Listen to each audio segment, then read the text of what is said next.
You know, in our active shooter incident responses that we are going to have ambulances on the scene to transport patients, but there's more tasks that need to be done and the importance of the Transport Group Supervisor. That's what we're going to talk about next.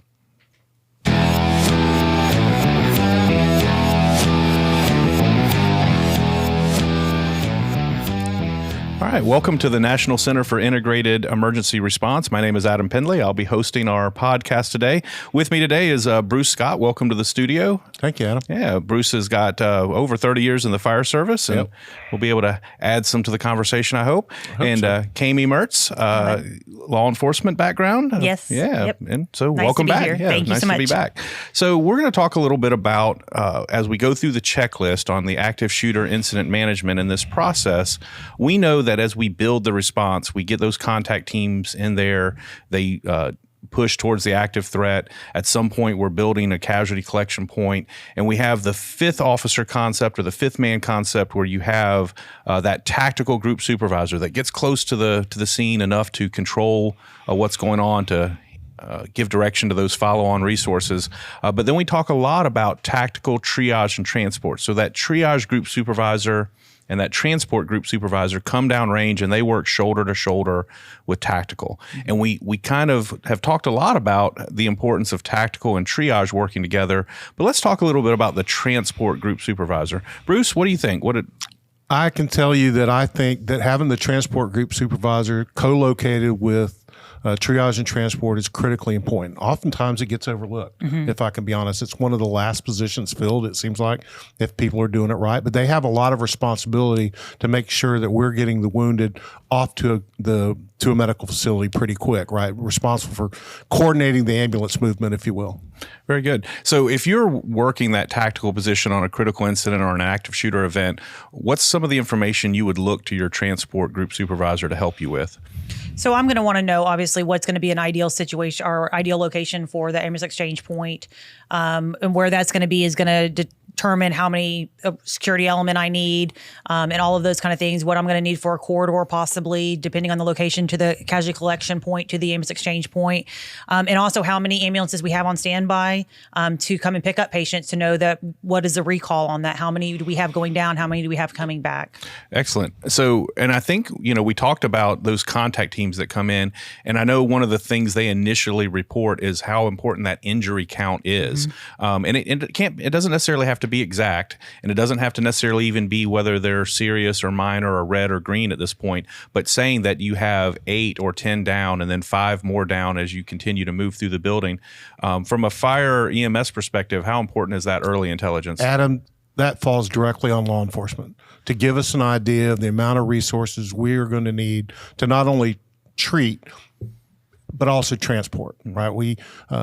If you start stacking a lot of patients in one ambulance, the paramedic in the back can only take care of one critical patient, most likely. But we have a habit oftentimes, because we want to get them off the scene, that we stack too many folks into an ambulance, if you will. Right. And so I think it's really important that we understand that, to Kami's point, that you, number one, know the count, right?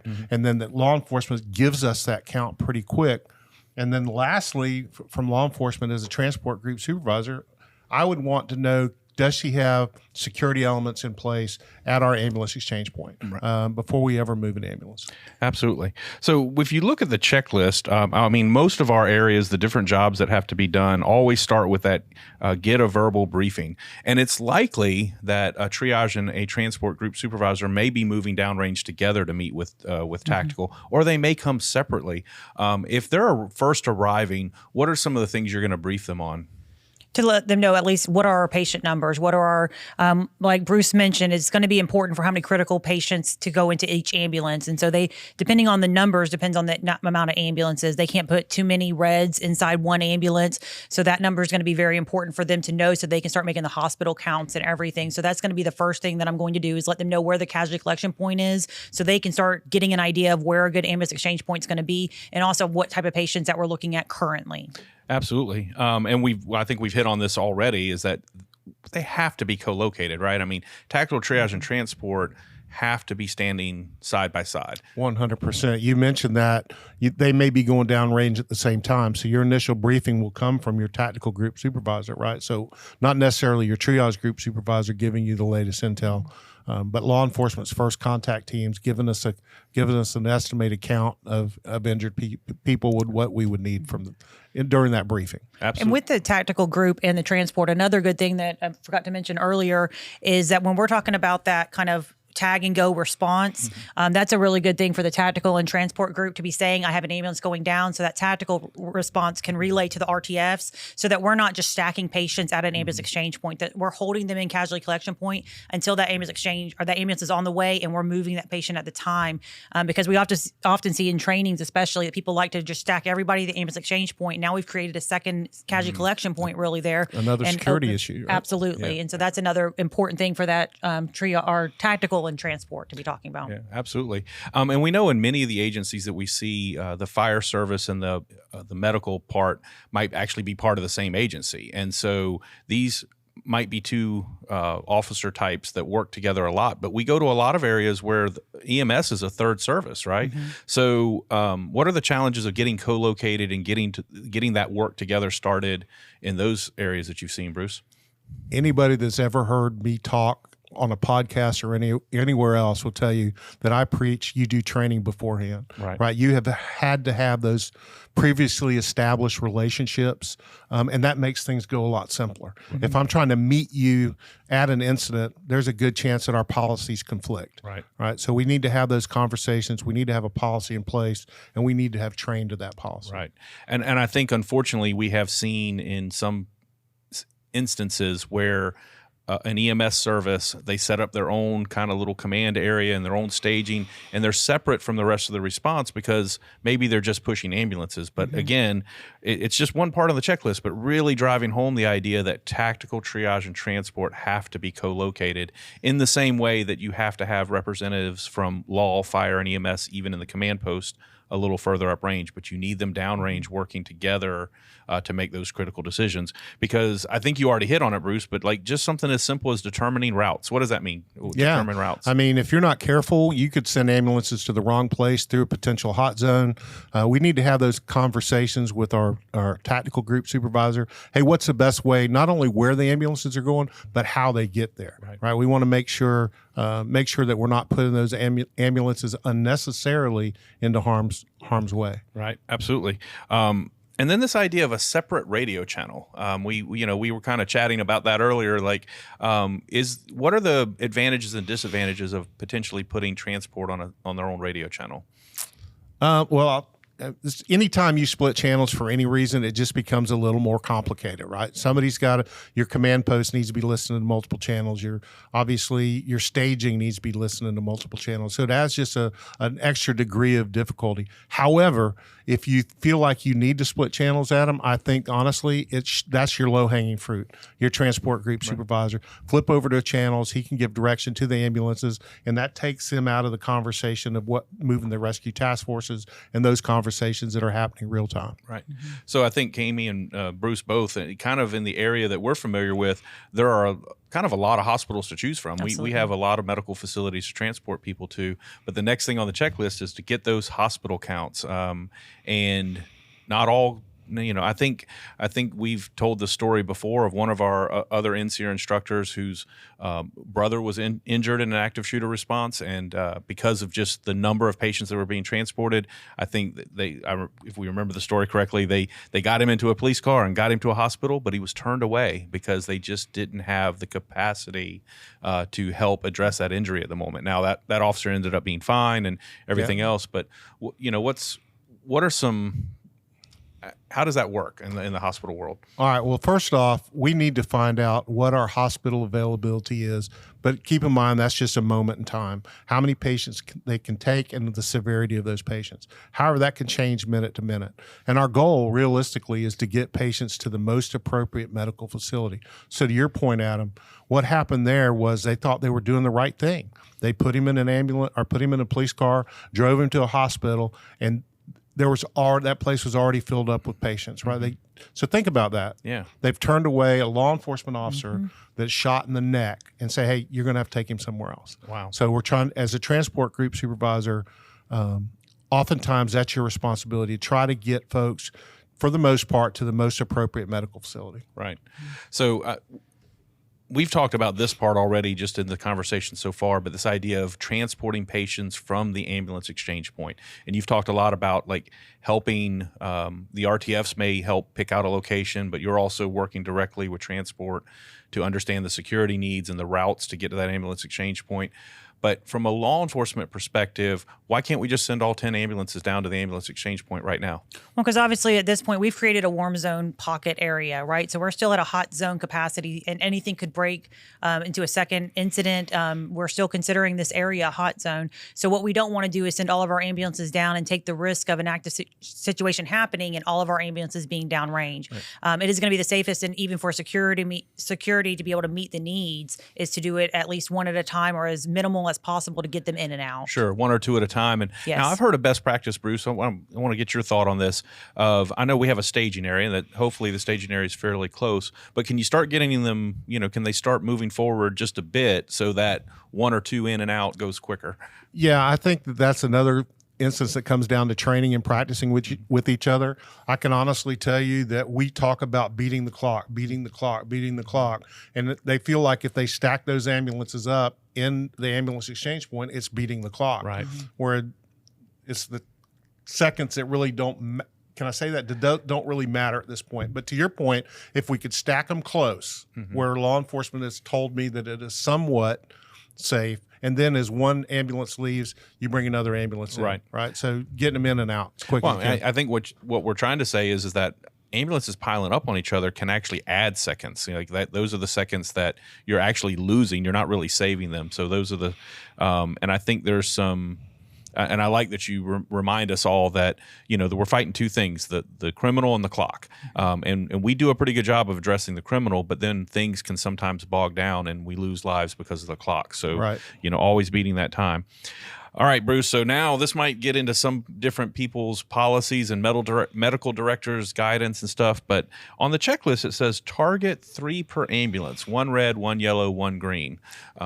Let's talk about that a little bit. Yeah, I think I mentioned it earlier that, I was a paramedic for a long time. If you put more than one critical patient in my ambulance, then at that point, all my attention is going to be focused on them. You put 2, we're really not doing them any service at all. Right. We're giving them both a little bit. Right. But it is a habit that we do because it's clock.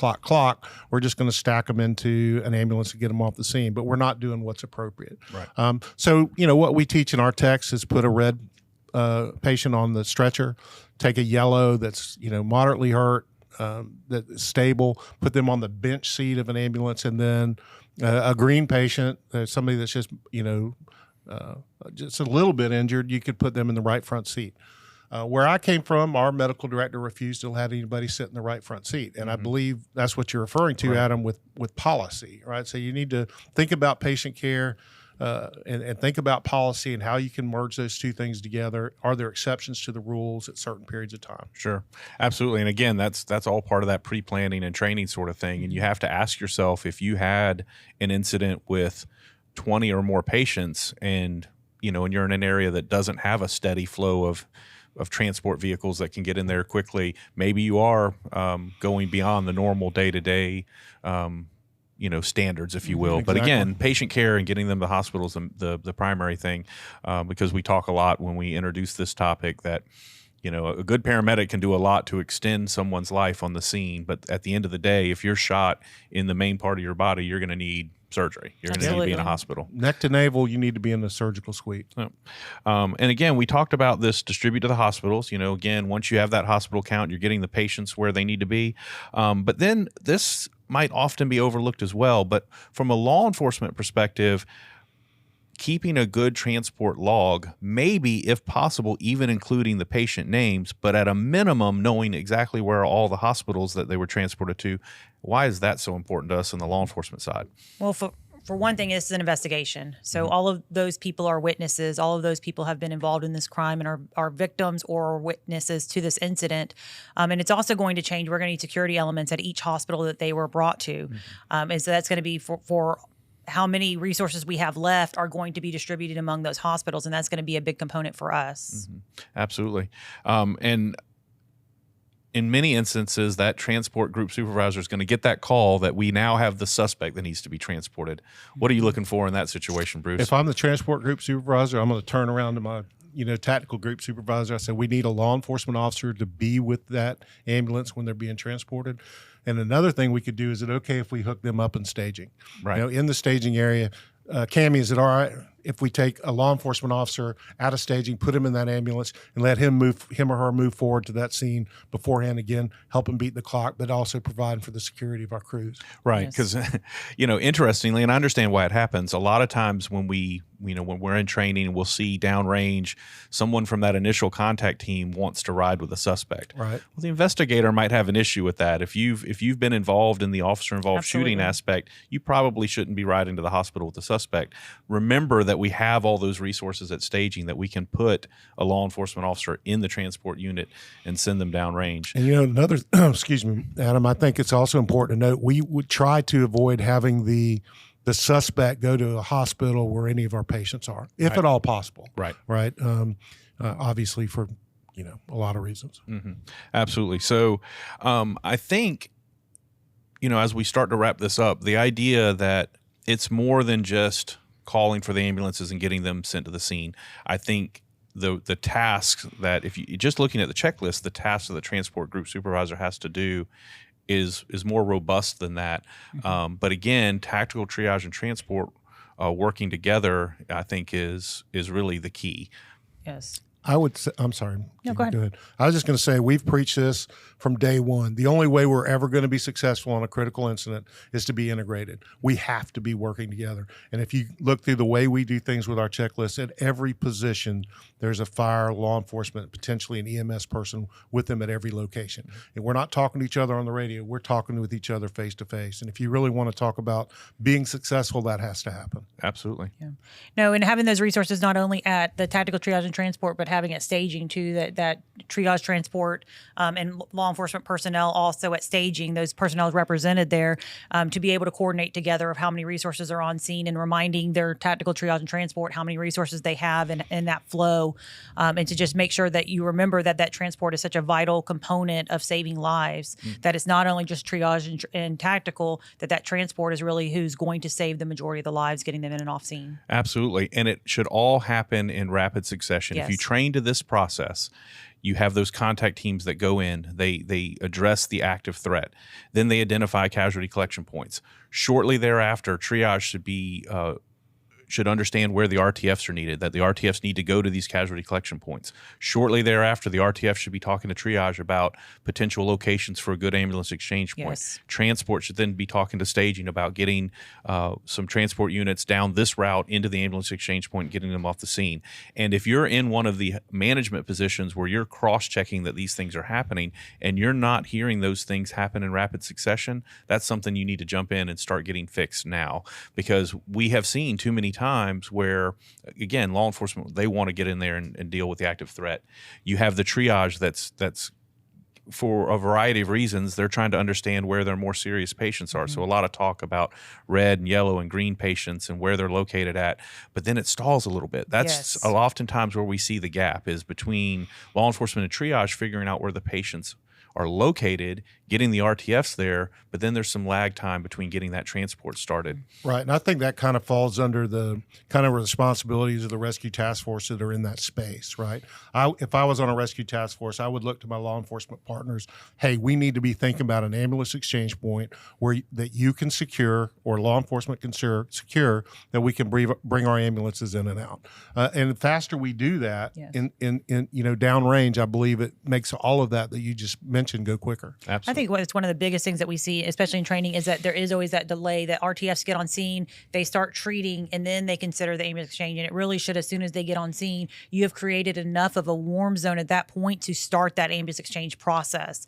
And so that's when you do turn to your tactical guys and say, we're here, we're ready, we have these to treat. They can start looking at the numbers, but get that ambulance exchange point started early on. Absolutely. 100%.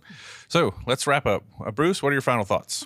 You know what I'm going to say already, right? I mean, I say it all the time. Develop a policy, whatever that policy looks like. Follow our checklist or not, but develop a policy. Train all your partners to that policy so everybody's using the same policy, and then practice it, right? Because the only way we're ever going to be successful really is if we do that. We have to practice. Absolutely. I think the main thing is just to remember that, tactical is going to do their job, triage is going to do their job, but don't forget the element of transport. Don't let it be a second thought. It is just as important as the other components to get it all working in unison together. Well said. And again, I'm just going to extend what we've said already is it's got to be co-located. Like all the other parts of the active shooter incident management process, we have to be co-located, shoulder to shoulder, working together. So thank you very much for joining us today. Thank you, Adam. If you have not liked or subscribe to our podcast, please do so. We have multiple topics. We bring out a new content every week. And again, I want to thank our guests for joining us. And I want to thank Carla Torres, our producer, for getting this all done. And until next time, thank you very much. Thank you. Thank you.